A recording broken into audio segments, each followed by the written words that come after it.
Hey, shalom, shalom. It's the brother Abba Buff in the DC Church, coming at you, giving all praise, glory, and honor to Yahweh Ba'ashem, Yahweh Shai Ba'ashem, Kadash, Yahweh being the Heavenly Father, Yahweh Shai being whom the world ignorantly calls Jesus Christ, Ba'ashem meaning in the name, Recall meaning spirit, Kadash meaning holy. All right, these are the names and the parts that I come to you in order to profess the 100% truth and Lord's will seal the elect's faith.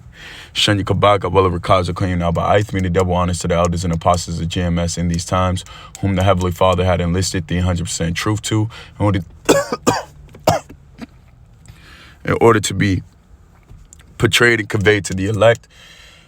And shalom wa barakum labakan shayasha Allah, peace and blessings be upon the elect of the nation of Israel. And to them out there that's pushing this word in sincerity and truth, to you I say shalom wa barakum ma'atham, peace and blessings be upon you.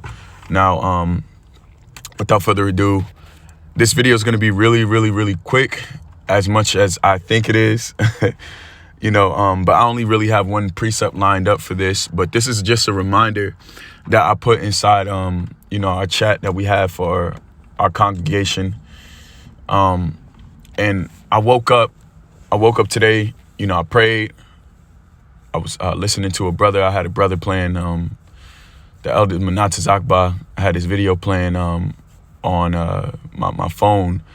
And I woke up to it, and it was very peaceful. I got up, sat up, and started praying, put my clothes on, went to work. And then the spirit hopped on me to just listen to the book of Job. And it was the best decision I made today. And honestly, I feel very enlightened. I feel very uplifted in spirit, and just looking at the story and seeing all of what was said and how much was said of Job, and just collectively, holistically looking at the story of the book of Job. It's very therapeutic to actually have, get a further understanding behind the story and actually hear the story from beginning to end. It's almost too interesting for me to kind of pull my attention away from. Nonetheless, I said all that to say that in the midst of me listening to the actual book, which I highly suggest brothers do the same thing also. But I came across this precept and it just made me think. And when I had that thought, I just put it, I jotted it down, and then I sent it to brothers, just because a lot of times, within a week, our life seems so captivated in this circle or the path in which we're in. And it seems very redundant because we're doing the same thing from day to day, year to year, so on and so forth. So it almost feels as if we're going to be here for a long time, or we're going to be here for forever. So that's kind of why, when I read the precept, and that's the beauty in actually reading, and the beauty in actually listening to the scriptures, because the scriptures will let you know that the space and time in which you're put into right now is only for an appointed time. This is not a forever thing. And listening to the book of Job definitely gave me insight and also a peace of mind toward that topic, but I actually want to grab something prior to that. Let me go to Ecclesiastes chapter 3, verse 1. It says, "To everything there is a season and a time to every purpose under heaven." Okay. So everything that has, everything, whether it's animate or inanimate, whether it's alive or not alive, or whether it's living or non-living, all has a purpose and all has an appointed time. Because I even think about the aspect of foliage and trees itself. The way that, because I'm in a building right now, I'm actually around a building, outside of a building, but the way that the trees are formulated around the building, it wasn't like this however many decades ago.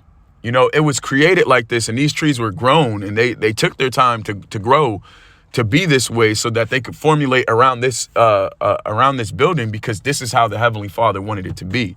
Now, that same level of significance, and again, these trees aren't going to be here for forever, because all of America is going to be obliterated. All of Babylon is going to be obliterated. Virgin daughter Babylon. So again, they even have their appointed time and appointed service and purpose behind everything that has to do with them also, right? So it says a time to be born, a time to die, a time to plant, a time to pluck up that which is planted, a time to kill, a time to heal, a time to break down, and a time to build up. right now, essentially what's being broken down is America, the ideologies that we've lived by for a long appointed time of lies, and everything that involves the detrimental effects that this world has had on our people. That is in the process of being broken down by the lips of the Heavenly Father's servants, which are the prophets. All right. So bringing that back to this precept here, and bringing that back to this reminder right here, it says, I'll start with the precept first. Job chapter 28, verse 3, it says, he setteth an end to darkness. So that's letting you know that darkness has an appointed time for it to prevail, an appointed time for it to fail. But the thing is, darkness was never made to last or prevail over light, because who is light? God is light. All right. Which I will actually bring that out really quickly too. Excuse me. This is John chapter 1, verse 5. The book 1 John chapter 1, verse 5. It says, this then is the message which we have heard of him, and declare unto you, that God is light, and in him is no darkness at all. So if there's no darkness in the Heavenly Father, why does it say this? It says he setteth an end to darkness. Okay. So it's letting you know that darkness is actually prevailing as of right now, but there's an end to it. Okay. And there's going to be a beginning of light. All right. And the prevailing of light for an eternity. Okay. So it says, he setteth an end to darkness, and searcheth out all perfection, the stones of darkness and the shadows of death. And that's essentially where we are at this current moment. We're in the stones of darkness and the shadow of death, because everything that is created in this realm as of right now is wrapped around the concept of death, or wrapped around the concept of darkness, because the scriptures also state in the book of Job that the earth is given into the hands of the wicked. And it's so beautiful, because the thing is, grief, and that's really what I wanted to make another video on too. And that actually just reminded me, which I want to write that down whenever I'm done with this. Through much grief we obtain wisdom. And the scriptures say, I think it says, he that increaseth in knowledge increaseth in sorrow. That's let me see. Salakia.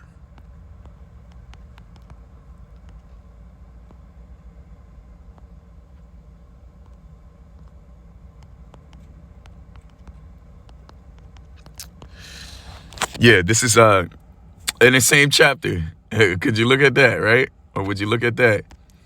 So this is I'm gonna bring that out too. I'm actually skipped down to that.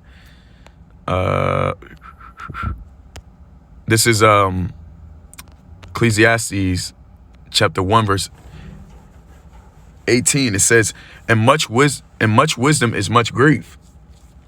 So when you look at the book of Job, and you look at how it's the story is basically written, in the first 2 to 3 chapters, it talks about the things that Job had to undergo, right?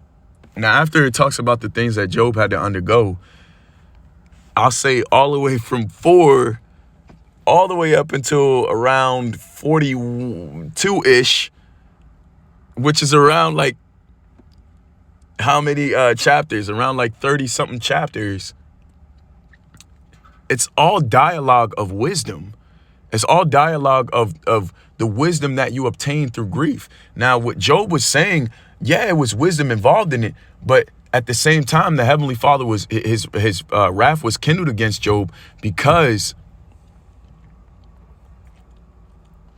Job didn't profess the things that were right. And it's almost as if like he like knew better than the Heavenly Father. So that's why the Lord was his wrath was kindled against him and his 3 friends. All right. But Elihu, he actually came and he said the right things on behalf of the Heavenly Father. And that's what really rectified the situation. I said all that to say that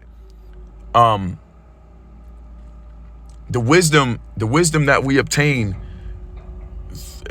is going to come through much grief. And that's part of the reason why the Heavenly Father has us in this appointed time of darkness. All right. I'm glad I was able to wrap that whole point back around to give an understanding as to, why I made that point. Nonetheless, now, actually, I'm going to read what I said to Akim. I said, Akim, just a reminder, this world, realm, space, and space eon, and I was supposed to say and eon, isn't forever. The Lord has us here for one objective, right? And the objective that I spoke about was exactly what was talked about previously when I said, we're in a realm full of darkness because it'll bring us grief. And through the grief, we obtain wisdom, knowledge, and understanding. All right. So it says we have to pay. I said we have to pay back what we are in debt to. Right. And we're in debt to Yahweh Shema Shah because he gave his son as ransom to us for our iniquity. And that's why even in the book of Job, the Heavenly Father was just like, no, actually, Elihu. Well, the Heavenly Father through Elihu was basically saying like, bro, I hope you don't think you're innocent, bro. Like anything that happens to you is because you deserve it, not because the Lord just wants to move his wrath upon you. He's like, yo, you're not innocent, bro. Like, so a lot of the things that you're saying, Elihu was he was wroth. He was like, yo, like, bro, y'all tripping, all of y'all. And he came and he corrected him. So nonetheless, I said, as long as we fulfill our duty here and worship Yahweh Shema Shah, we accomplished our soul's purpose. Right. And the thing is, we all have a purpose in life. And just like how the book of Ecclesiastes says what? It says to everything there is a season and a time to every purpose under the heaven. We have a purpose, and the time of us fulfilling our purpose is coming to well, we're actually living in that time of fulfilling our purpose and also understanding our purpose. But the fulfillment of it, the full fulfillment and finishing of our purpose, and i.e., finishing of our faith, is going to come when Yahweh Shai cracks the skies. But nonetheless, that time is coming very soon. All right.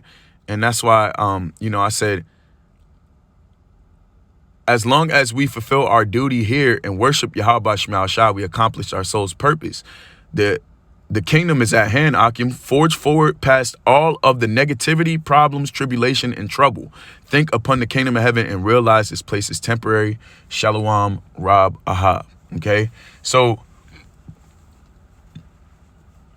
thinking upon the kingdom of heaven and pairing that with understanding that this place that we're living in is very, very temporary is the recipe to deliverance, the recipe to success.